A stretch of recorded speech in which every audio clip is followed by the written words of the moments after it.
Hello and welcome to this special show marking the Kingdom of Bahrain's Diplomatic Day. I'm Yasmin Ibrahim. January 14th is a special day for Bahrain and the Diplomatic Corps, which is a day that reminds us of the deep-rooted Bahraini diplomacy that has spanned over 50 years since the establishment of the Ministry of Foreign Affairs in 1971. With numerous achievements and successes over the last 5 decades, thanks to the generous efforts and continuous giving at all levels. The Bahraini diplomacy is an expression of the principles of our foreign policy based on good neighborliness and promotion of world peace, and a sincere reflection of the nature of our authentic Bahraini society, whose distinctive features have always been openness, coexistence, and mutual respect. We have a lot lined up in this very special coverage. Stay tuned, we will be back with more right after this.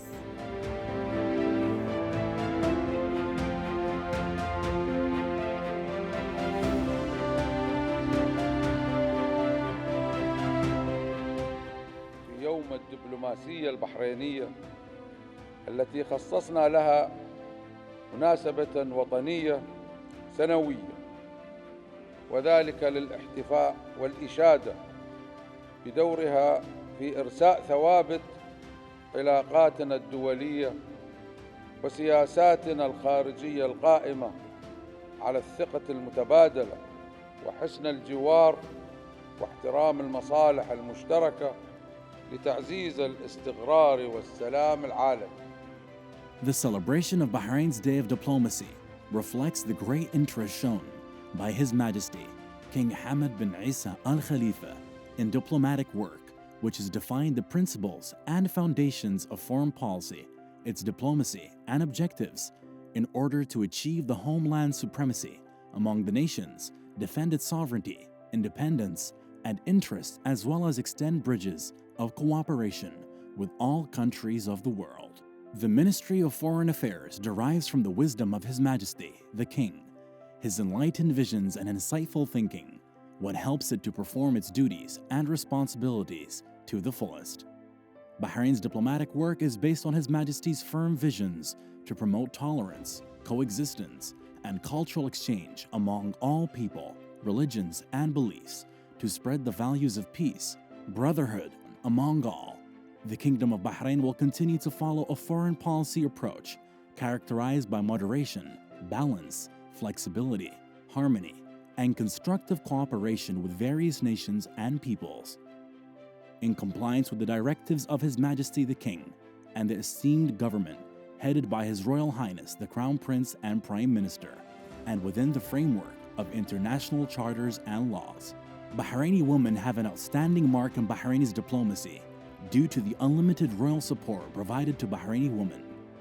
They had attained different leading, diplomatic, and decision-making posts, and that had opened wide aspects to perform their role as men's partner in building the aspired modern Bahrain by everyone.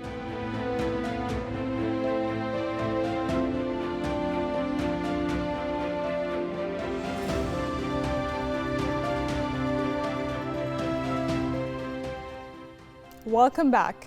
The outstanding achievements in the Bahrain's diplomacy is thanks to the royal care of His Majesty King Hamad bin Isa Al Khalifa that reflects belief in the importance of Bahraini diplomacy in strengthening friendship and cooperation relations between the Kingdom of Bahrain and all countries of the world, defending the supreme interests of the kingdom and its honorable citizens, and consolidating its regional and international standing. To talk more about that, we are joined here in the studio by Chief of America's Affairs at the Ministry of Foreign Affairs, His Excellency Ambassador Sheikh Abdullah bin Ali bin Khalifa Al Khalifa. Hello, Sheikh Abdullah, and thank you for joining us here at the studio today. Thank you for having me. It's a pleasure to be here. So marking the Diplomatic Day, can you tell us about the development of the Kingdom of Bahrain in the diplomatic field? Sure. So we are very fortunate to benefit from a rich history of Bahraini diplomacy stretching back to the founding of Bahrain in 1783.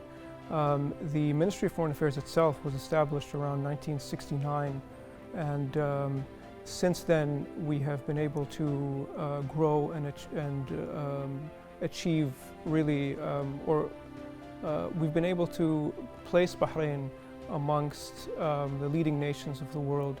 Not only were we a founding member of the GCC, and a member of the Arab League. We were also the, I think, 129th member of the United Nations. We participated or were active members in the UN Security Council and other high-level councils like the Economic and Social Council and the Human Rights Council.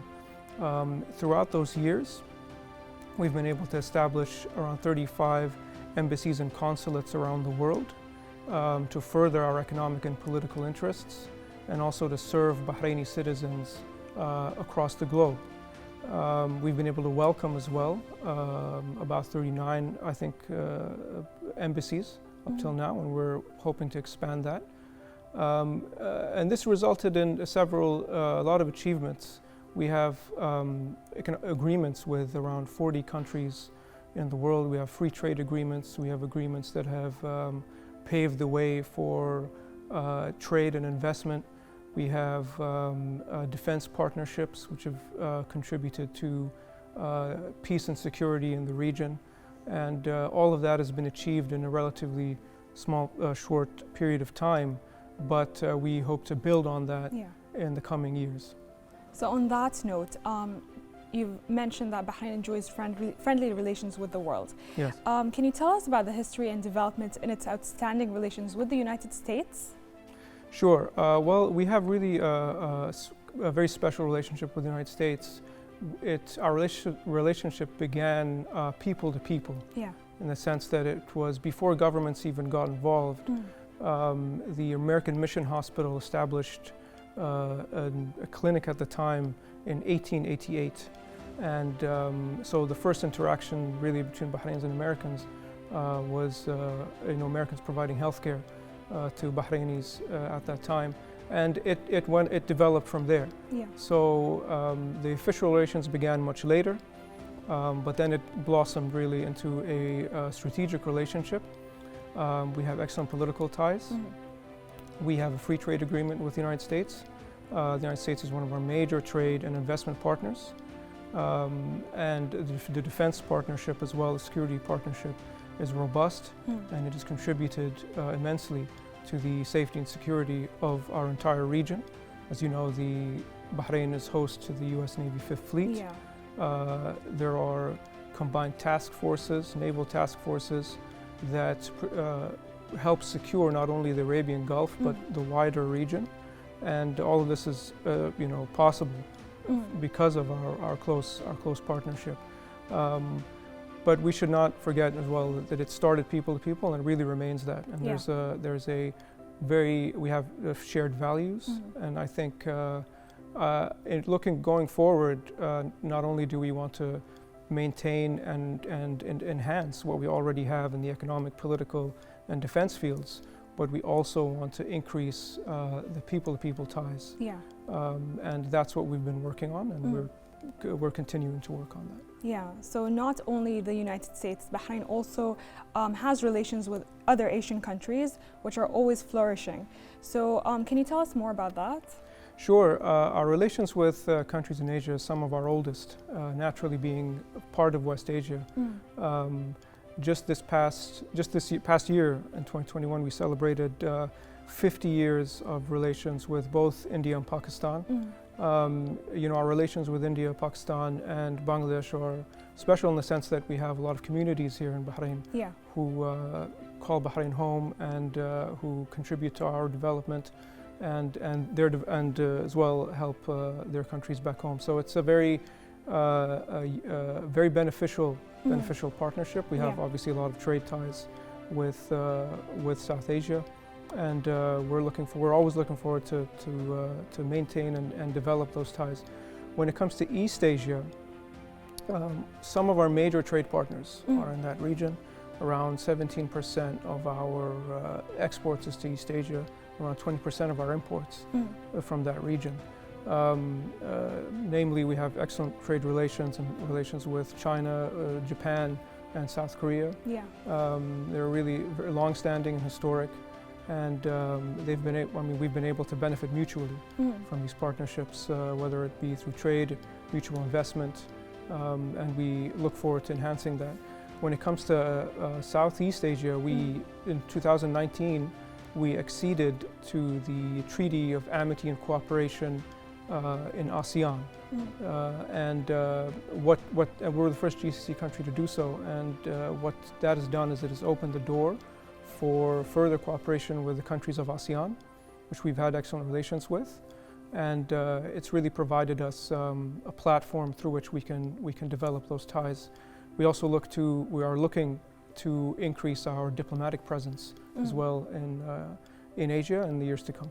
Okay, so we've talked about initiatives in the United States or with the United States and in Asia. The Kingdom of Bahrain also has strategic relations with European countries. Can you tell us more about how Bahrain consolidates that? Sure, thank you. Well, for Europe, I'd like to talk about the UK specifically in a sense, because we have a very long and historic relationship with the United Kingdom. 2016, we celebrated 200 years of relations with the United Kingdom, and our relations with the UK encompasses pretty much all fields, and it's long-standing. We have biannual meetings at government level to enhance, to explore ways to enhance, even further enhance our cooperation. When it comes to Europe, just this year, 2022, we are celebrating 50 years of relations with France and Germany. And they remain some of our major partners in Europe, some of our major trade partners as well. Yeah. A lot of investments here in Bahrain are from France and Germany. And we look forward to developing that. Yeah. We've also witnessed in the previous couple of years enhanced relations with Italy. We established an embassy there. Recently, we've had high-level visits, and we're looking forward to working on those as well. And finally, Greece and Cyprus as well. We've in the past couple of years we've had multiple high-level visits, and we're looking to enhance those relations. Those aren't just we have relations with all other countries in Europe as well. We have trade ties with Switzerland, Belgium, are some of our major trade partners. And we're always looking to enhance and always looking to build upon what we have and also to establish new partnerships. All right, so from your point of view, can you tell us what are the main fields that can witness upcoming cooperation between Bahrain and the rest of the world? Sure. We're in the Ministry of Foreign Affairs, we're focused on three main pillars. Yeah. One is promoting peace. The second is sustainable development. And the third is human rights. All right. And so what we mean by promoting peace is that, without peace and security, nothing else is possible. Yeah. Development is not possible.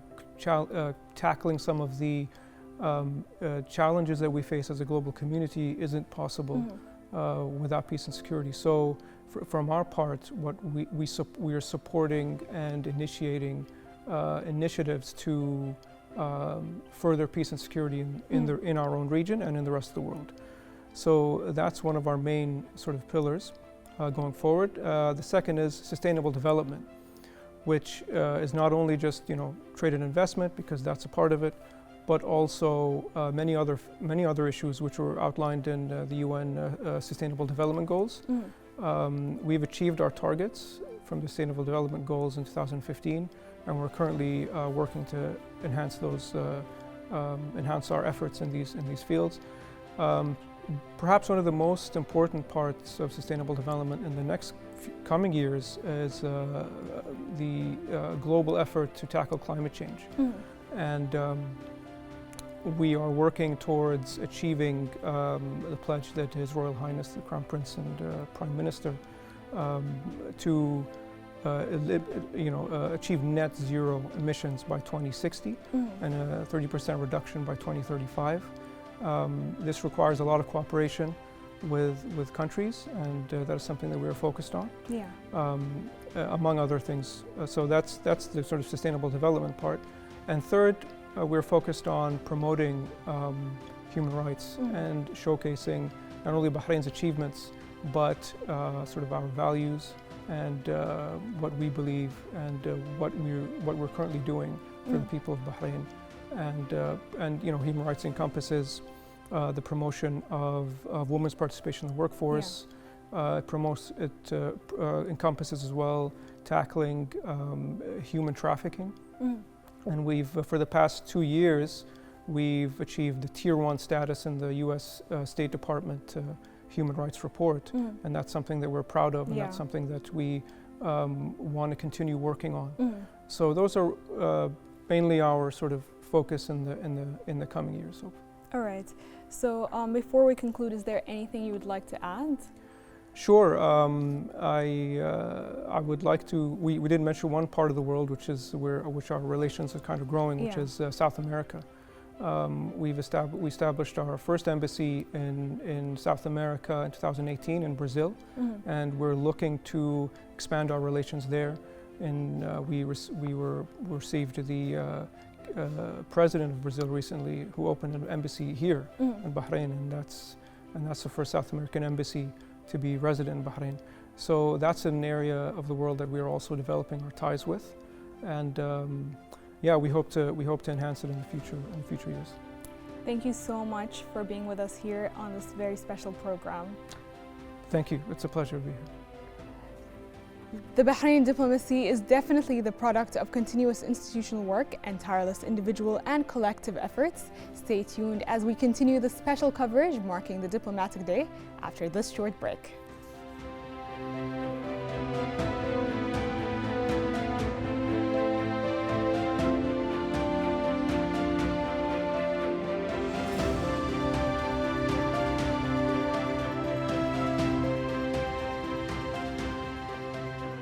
Welcome back to the special program marking the Diplomatic Day. The Kingdom of Bahrain and the United States of America enjoy deep-rooted, outstanding mutual relations and constant cooperation in various fields. Such ties are highly supported by the two countries' leaderships and consolidated through exchanged fruitful visits that result in further expansion of aspects of collaboration on several aspects. To talk more about that, we are pleased to be joined here at the studio by Counselor in America's Affairs Sector at the Ministry of Foreign Affairs, Mr. Salman Al-Jalahma. Hello, Mr. Salman, and thank you for joining us here at the studio today. Thank you for having me. So can you tell us about your journey in the diplomatic field and how it has developed? Well, interestingly, I never really thought I would end up working in diplomacy. I was working in communications in the private sector, but I always felt that there was more I can do. There was a better way I can serve my community and my country. And then I was asked to serve as the media attaché in Washington, D.C. in the United States. And that was a relatively new role for Bahrain in D.C. And I'm sure you're aware that this hyper-information age that we do live in today, it's critical for all governments to have representatives that work with the media and to liaise with them. And I think it's important that all countries put a conscious effort to actually contextualize their policy decisions and to be able to be the narrators of their own story and help create that brand image. Correct. So youth has a great role in your field. So from your experience that you just shared, can you tell us more about that? Well, if you think about the fact that the global median age is under 30 years old, which is incredible. So I think that everyone must make this effort to actually include the youth in their embassies, in their ministries, because they represent the largest segment of audience we're talking to. Correct. And they can provide insights about the issues and the causes that matter to them, and more importantly, how to reach them. You know, as governments, we don't only want our messaging to be delivered effectively and efficiently, but to also resonate with them. And I think we can all agree that the youth dominate the public content that is generated out there today. And so the more that we can engage them and make them involved in curating that narrative and that story, I think the better we'll have an opportunity to actually be the shapers of our own story. Correct. So how do you value the current strategic relations between Bahrain and the United States of America? The United States and Bahrain share a very rich and long relationship that spans over 100 years. And it first began with the arrival of American missionaries in Bahrain in the late 1800s. And I think it's important to note that the foundation of this relationship did not start with politics or security, it was by people. And I think over the years, we have seen that relationship grow and expand, now encompasses various sectors and fields, from defense to trade to the environment and health and even humanitarian.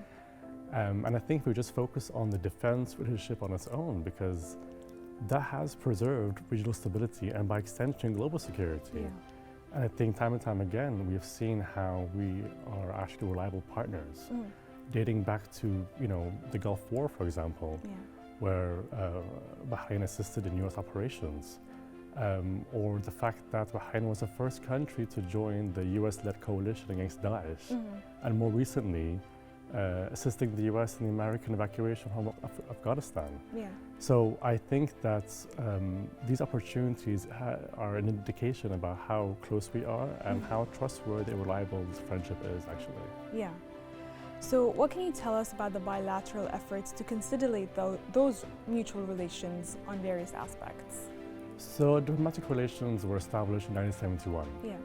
And then since then there are, of course, many treaties and agreements that have been signed and ratified to essentially formalize the relationship.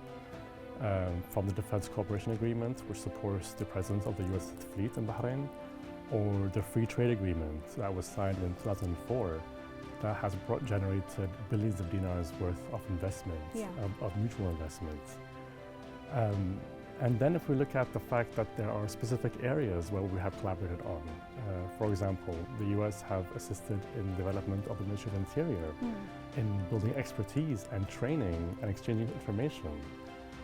Another area is like human rights, for example, where just a few months ago we inaugurated the Bahrain-U.S. Human Rights Dialogue, where we sit and collaborate and find new avenues where we can boost the field of human rights. Not to mention the countless visits by officials that are conducted annually.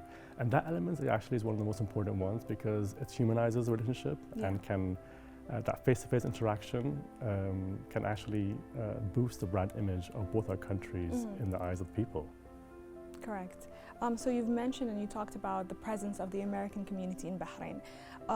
The American community here in Bahrain has a highly valued contribution to the development of Bahrain. Can you talk more about that?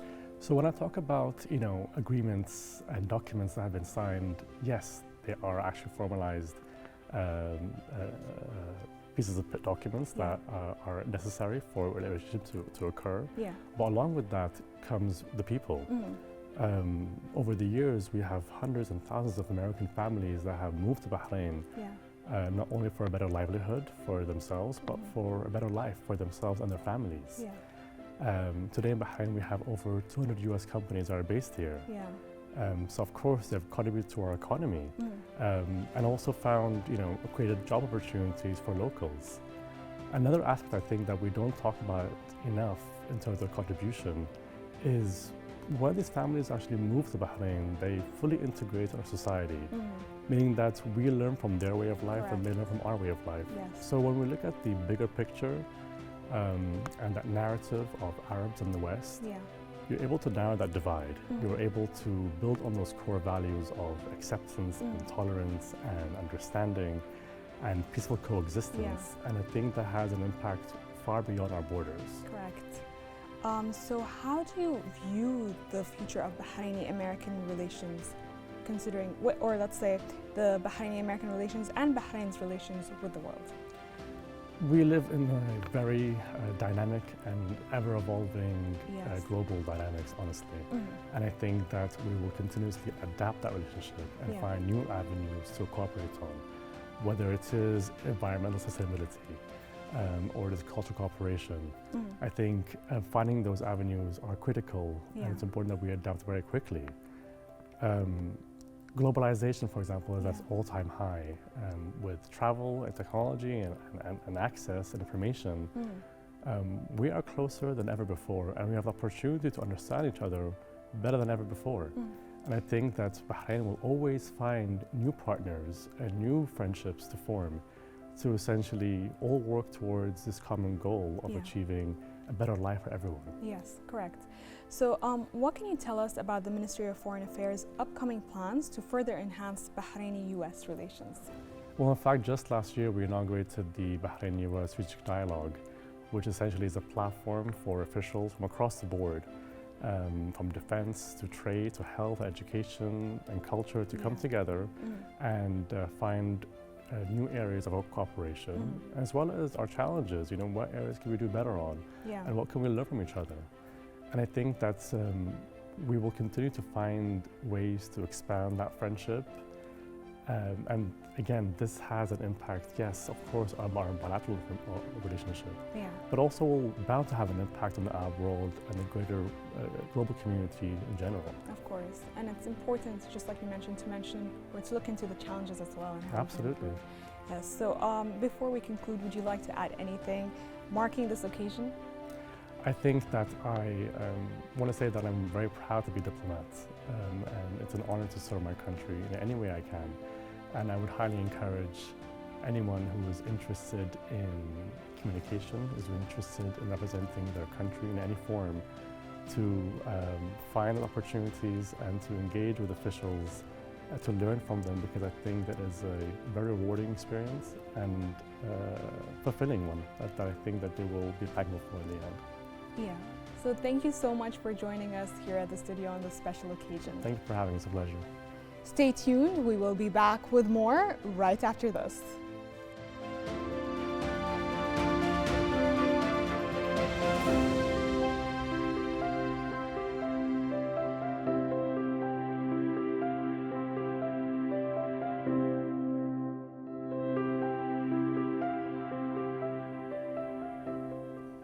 Welcome back. Since the establishment of the modern Bahraini state as an Arab and Muslim country founded by Ahmed al-Fatih in 1783, Bahrain has been and will always remain a land of peace, tolerance, peaceful coexistence, and firm respect for freedoms, as well as political, civil, and social rights. Therefore, Bahraini diplomacy is considered as a role model and a source of inspiration for the world. In this regard, as moderation and balance have been major pillars of Bahrain's diplomacy for more than 50 years. To talk more about that, we are pleased to be joined here at the studio by Diplomatic Attaché at Strategic Affairs Sector at the Ministry of Foreign Affairs, Ms. Balqis Janahi. Hello, Ms. Balqis, and thank you for joining us here at the studio today. Thank you so much for having me. So can you tell us more about how you value the royal trust and constant support towards the diplomatic field? Yes, of course. I greatly value the royal trust bestowed upon us by His Majesty King Hamad bin Isa Al Khalifa, which is reflected in his constant support and continuous encouragement of the diplomatic field and the work that we do. I also value the constant support of His Royal Highness Prince Salman bin Hamad Al Khalifa, the Crown Prince and Prime Minister. And so the declaration of Diplomatic Day on the 14th of January is a great reflection of His Majesty's support to the work that we do, as he has accorded this day in celebration of the diplomatic corps in the Kingdom of Bahrain. His Majesty the King's wise leadership is the foundation of our foreign policy, and his vision of peace, tolerance, and coexistence is the principles that we work on in our international relations. So Bahrain diplomacy became a role model for the world in peace and moderation. What can you tell us about that? So the Kingdom of Bahrain is a great example of being a role model for countries around the world for peace and moderation. We have great examples of this all throughout our history, past and present. And one example that comes to mind is the King Hamad Global Center for Peaceful Coexistence. The center is the embodiment of His Majesty the King's vision for peace, tolerance, coexistence, and moderation. And it holds numerous important dialogue, conferences, and events that focus on peaceful coexistence, interfaith dialogue, as well as religious freedom. As a Bahraini woman yourself, can you tell us more about Bahraini women's contribution to the constant success witnessed by Bahrain's diplomacy? Yes, of course. The Kingdom of Bahrain has long recognized the important role that women play in all facets of society, and has empowered us and encouraged us to strive for excellence in all that we do. We see that reflected in the Ministry of Foreign Affairs, where Bahraini women diplomats have held leadership positions past and present. Correct. A great example of this is Her Excellency Sheikha Haya bint Rashid Al Khalifa, who was the first female Bahraini ambassador and the third woman ever to hold the position of President of the United Nations General Assembly, being also the first Arab Muslim woman to hold this position. The Ministry of Foreign Affairs also boasts a great number of female ambassadors that represent the kingdom and try to strive to advance its position internationally. Women diplomats also make up 35% of diplomats within the ministry, and this figure actually is a great reflection of the work and contribution of females within the diplomatic field. Yeah. So what can you tell us about the importance of sharing and spreading awareness about Bahraini stories of success in the diplomatic field? So sharing success stories about Bahrain in the diplomatic field is important in two folds. Firstly, it can serve as immense encouragement and motivation for a generation of future diplomats who wish to represent the Kingdom of Bahrain and wish to be part of the diplomatic corps and represent us abroad. Secondly, it showcases to the nations of the world the achievements of the Kingdom of Bahrain. So this in turn serves as a great basis in strengthening our relationship, our existing relationships with our friends and allies, but also in fostering new relationships. Correct. All right, so is there anything you'd like to add marking this occasion before we conclude? I just want to emphasize that our work could not have been done without the continuous support and constant encouragement of His Majesty King Hamad bin Isa Al Khalifa, as well as His Royal Highness Prince Salman bin Hamad Al Khalifa, the Crown Prince and Prime Minister, as well as the support bestowed on women specifically by Her Royal Highness Sheikha Sabika bint Ibrahim Al Khalifa, His Majesty's wife and the President of the Supreme Council for Women. Thank you so much, Belkis, for joining us here at the studio today. We'll be back with more right after this short break.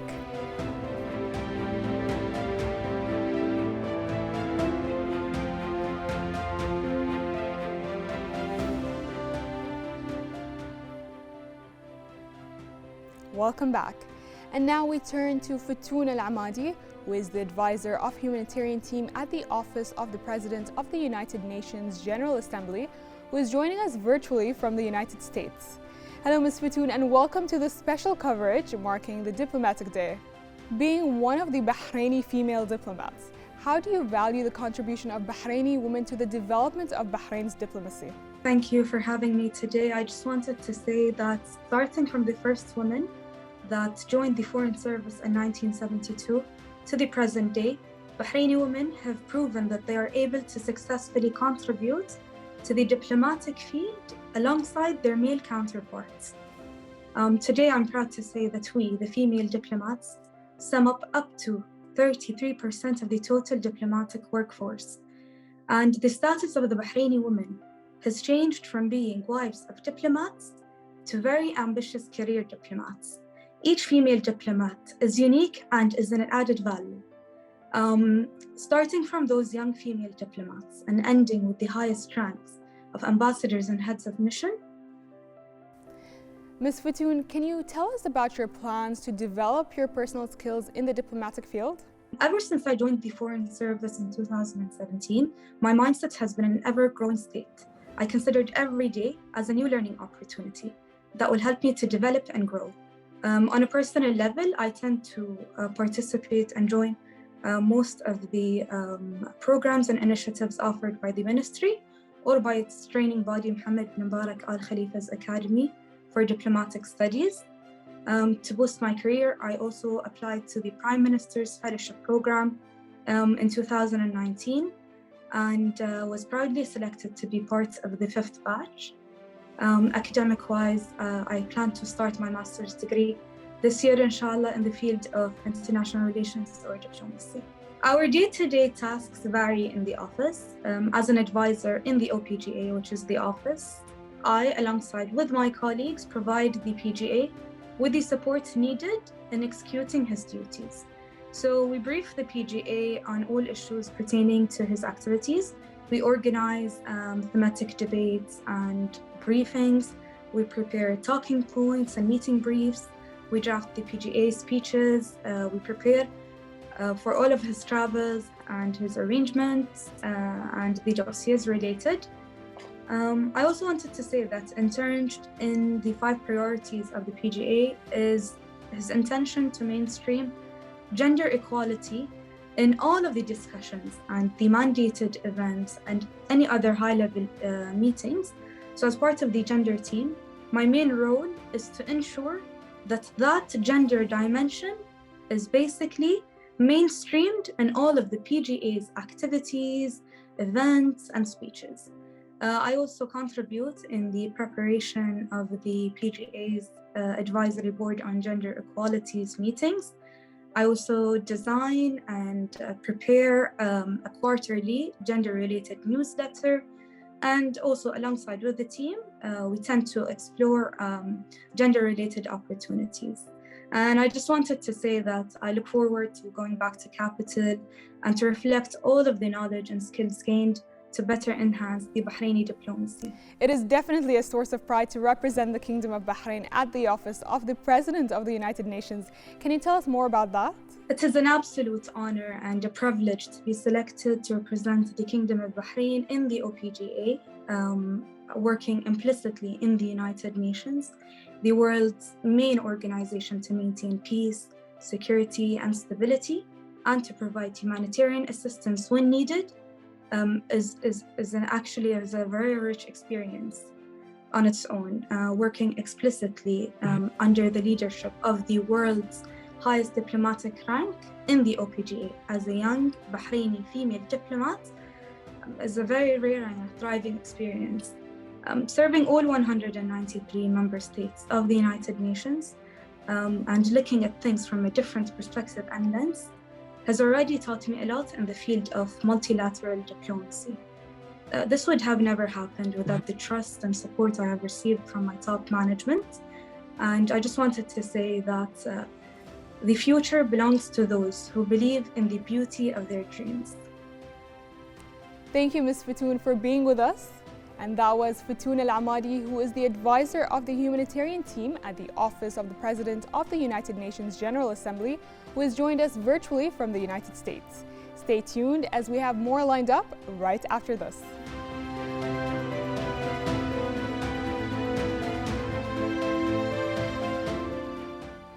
We continue this coverage with a highlight on young Bahraini diplomats. With a spirit of ambition and hope, the promising generation of skillful Bahraini young diplomats proceed firmly in the path of achieving the national vision and ambitious agenda of the Ministry of Foreign Affairs regarding the international policy and global coordination with other countries and universal organizations.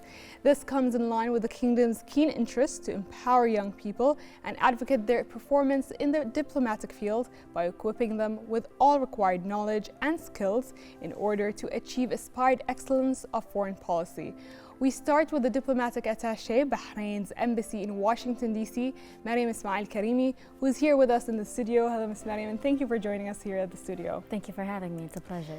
So as a female, Bahraini female, being one of the Bahraini female diplomats, how do you value the contribution of Bahraini women to the development of Bahrain's diplomacy? I value it greatly, and it's obviously a matter that's very dear and close to my heart. I'm extremely thankful and grateful, I think, for Bahrain's leadership and for the vision of Her Royal Highness Princess Sibika bint Ibrahim Al Khalifa in advancing and empowering women and putting them on a caliber equal to men. I'm grateful for the women that had come before me that opened up doors and not only wanted to succeed but to thrive in their field and have provided opportunities of intelligence and experience and areas of knowledge that are new to us. Not only for myself, but for both women and men in my field to learn and to grow from. If I am where I am today, and if I've learned all the things that I've learned, it's due to those that have come before me. Ambassadors, leaders, colleagues, bosses who pushed us and wanted us to learn and wanted to empower us and wanted to advance us. And it matters a lot, and I value it greatly. Of course. And thank you for being a sense of pride for our nation. Thank you. So what are your plans to develop your personal skills in the diplomatic field? I think with personal skills in general, and aside from the diplomatic field, there's an intention of walking into them with a lot of humility and openness. Yeah. There are things about diplomacy and diplomatic relations that remain the way that they were since their establishment, and a lot of things are very ever-changing and developing. And I think diplomacy or diplomatic skills aren't necessarily born with pen and paper. Yeah. For those skills, I'm extremely grateful for the Mohammed bin Mubarak Academy of Diplomatic Studies in advancing us and providing those skills. But others, I think, are born in the field with engagement and questions and experience. For myself personally, developing these skills and harnessing them is often the product of the mentors that I've had that have opened the doors and have provided opportunities for me to learn. But it's also just a sense of joy towards the job and Correct. a willingness to learn, a willingness to experience all of these things. And I think with diplomacy, you just kind of walk in with an open mind and a sense of reception. And I hope to remain joyous about the job and the experiences I can gain. Yeah. And hopefully develop my personal skills from there. Correct. So how do you value the great royal and government support provided to Bahraini young diplomats, being a young Bahraini diplomat yourself? It's wonderful. I value, again, one of the other things that I value deeply and greatly, it's been extremely monumental for a lot of my colleagues and for myself. The visions of His Majesty King Hamad bin Isa Al Khalifa and His Royal Highness Prince Salman bin Hamad Al Khalifa, Crown Prince and Prime Minister, of empowering the youth, of having them occupy these spaces that I think for a lot of diplomats around the world, they aren't necessarily able to easily address or experience them. And I think sort of having leadership of that caliber, really having your back and supporting you and empowering you to occupy these spaces. Correct. To learn means a lot. It's wonderful when I even look at my colleagues in the DC and they're young, active, and willing to learn. And there's that support, not only in the ministry, but places that go further high up that want you to succeed, that want to see you develop and do well. Correct. And it's within our diplomatic charter, it's in the way that we carry ourselves as an embassy, as individuals. And having that support, having someone that believes in your core and wanting them to succeed matters a lot. It matters greatly and makes a difference even in our charters and how we carry ourselves abroad. Yeah, you're right, 100%. So can you tell us, is there anything you'd like to add before we conclude our special program? Of course. Well, one, I'd like to wish all my fellow colleagues and the rest of the Ministry of Foreign Affairs a happy Diplomatic Day. And wanted to thank you for this opportunity and for this chance, and to thank our wonderful leadership for all the opportunities that they've provided us and all these opportunities. And every boss and every woman and every colleague that I've had the privilege of working with that have been a support. It means a lot. And we wouldn't be here if it wasn't for the people before us that have taught us all the things that they've taught us and were mentors and opened up opportunities for us. And I'm very grateful for it. And hopefully it's a great diplomatic day this year. Thank you so much, Ms. Mariam, and thank you for joining us here on this special occasion. Thank you for having me. It's a pleasure. Stay tuned as we continue our spotlight on young Bahraini diplomats right after this.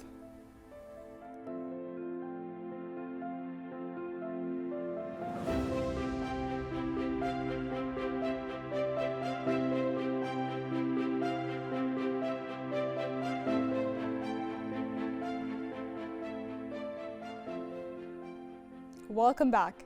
We now turn to another young diplomat who's joining us virtually from the United Kingdom. We are joined by Mr. Fahad Al Bin Ali from the Kingdom of Bahrain's embassy in the United Kingdom. Hello, Mr. Fahad, and thank you for joining us. It's a pleasure to be here today. Well, currently my main responsibilities at the embassy are twofold. Mainly, my key responsibility is for political outreach, which is strengthening the network of Friends of Bahrain in the UK, with a special focus on members of parliament and UK officials. The second main role I perform here at the embassy is I'm also responsible for the human rights portfolio of Bahrain, given that the UK has a lot of interest in human rights in general and human rights in Bahrain specifically. I found that the two often have went hand in hand. So that's been an interesting mix and a busy portfolio, thankfully. So, yeah. Can you tell us about your pride in representing your country at Bahrain's embassy in the UK? It definitely has been an honor being able and being selected to serve at the embassy here in London. It's one of our most important embassy for Bahrain, but also internationally. It's a great opportunity to interact with other diplomats. The diplomatic community is huge here, and the politics is very busy, very intense, and very influential. So, and more so in the past few years. Our ambassador, Sheikh Fawaz bin Mohammed Al Khalifa, used to say that his previous ambassadors advised him before going to, before starting his posting here, that UK politics is usually stable, and you could predict which party would win or which won't. But what's interesting is, since we both have been posted here, there's been a number of general elections, a number of leadership changes, Brexit, the referendum, and then the outcome, and a pandemic. So it's been an excellent opportunity for learning, for self-development, and none of the embassy team, no member has lacked for any form of challenges. So it's been a very interesting period to serve. But another note I want to add is that while it is an honor to be a diplomat and to serve abroad, it is also important to remember that that honor is underlined by a huge responsibility. When you are representing your country abroad, you carry that with you. So the honor is twofold: being able to serve in London and then being able to be Bahraini diplomat in London. How do you value the great royal and government support provided to Bahraini young diplomats? It's an extremely valuable role, especially for the younger members of the diplomatic corps at the foreign ministry. I think it stands out because there is more trust in ability and capability than age on paper. So working at the foreign ministry, visiting Bahraini embassies abroad, you would see a representation of young Bahrainis along with older ones, men and women working together. So I think that the leadership have succeeded in creating an atmosphere of working together as part of a single team. Age, gender, what have you, does not matter, so long as you bring your best, deliver your best, and continue to serve. I think that's at the core of what we do.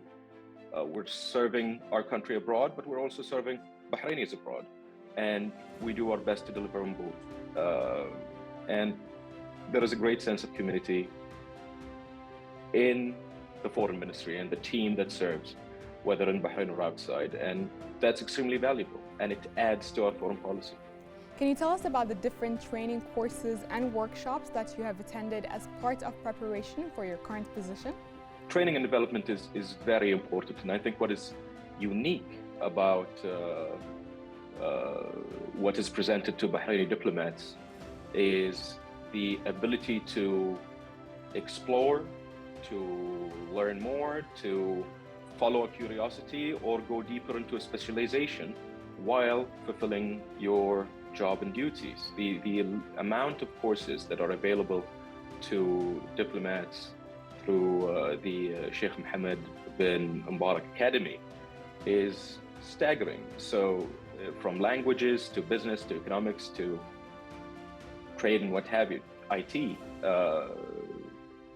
they are available, and you are expected to complete 70 hours a year. So not only are you allowed to self-develop or to expand your horizons and abilities, you are required to as part of your job. So that is unique and very encouraging as well. A lot of colleagues and friends and myself have explored some courses that we would not have had the time or opportunity to do otherwise, and it has been hugely enriching.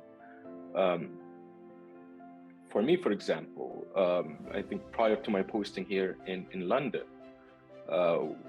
what helped was studying the UK Constitution, which at the time I didn't think it was immediately relevant to me, but it has been unbelievably relevant, especially within the context of Brexit and the European Union. I also studied European law and human rights law, and that also became extremely relevant. So these learning opportunities, when you have an area of interest, you may not see an immediate application, but it's only a matter of time before it clicks and you have access to that knowledge, and you can deliver on your role, on your function, with far more ability and knowledge than you initially would have thought. So it's hugely beneficial, and I think it is hugely valuable to members of the foreign ministry, but also as an example to set for other government institutions. I think that is something to be followed or replicated. What were the challenges that you faced during performing your duties, and how did you overcome them?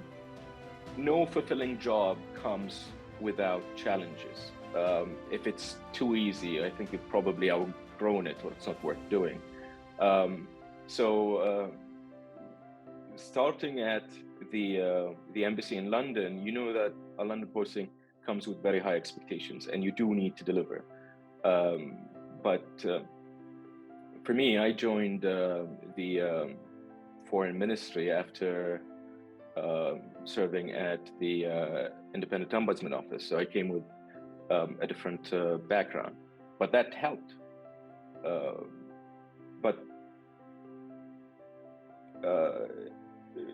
There are things that come with any posting: being away from family, being away from friends, leaving your entire social circle behind, and then having to build a new one. You have to learn and adapt very quickly and understand the politics, the major players, the influencers, the opinion shapers of the country you're posted to in a relatively quick time, and then also engage and develop a network. So you do have to hit the ground running, and you keep running until you get the job done. But it has been, in terms of a growth opportunity, personal growth and professional, it's been huge.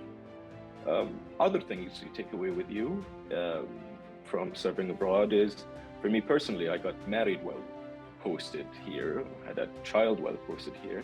So it's not something you would forget or leave behind after you come back. And I am honored and grateful to have had this chance and opportunity to serve abroad, to serve my country, to have a family at the same time, and that connection to Bahrain still stays strong. So yeah, it is a different sort of challenge, but nonetheless, it's one that makes you stronger and better able to serve. Would you like to add anything remarking this special occasion before we conclude? Yes, of course. So the status of a diplomat, being a diplomat, it's a huge honor and a huge privilege, but it's important to always keep in mind that is underpinned by a huge responsibility to represent your country, to represent your people, to engage on its behalf. So while it is a great honor, the responsibility is far greater as well. And to be able to do that and to have that recognized and encouraged and on this day is extremely positive. These are my closing remarks. Thank you for having me, and thank you for highlighting Bahraini Day of Diplomacy. Thank you, Mr. Fahad, for being with us today. And that was Mr. Fahad Al Bin Ali from the Kingdom of Bahrain's Embassy in the United Kingdom. And this brings us to the end of our special coverage today, marking Bahrain's Diplomatic Day. We take this opportunity to highlight that peace has always been the symbol of the Kingdom of Bahrain's foreign policy and a path that illuminates the diplomatic process. We highlight that the diplomacy led by His Majesty the King considered peace a fundamental pillar in our international relations and believes in the importance of cooperation and dialogue among different nations, civilizations, and religions. And on that note, we commend the Ministry of Foreign Affairs and its affiliates for taking this as their compass that guide them towards a prosperous future for the kingdom's diplomacy and its standing in the world. Thank you for watching, and goodbye.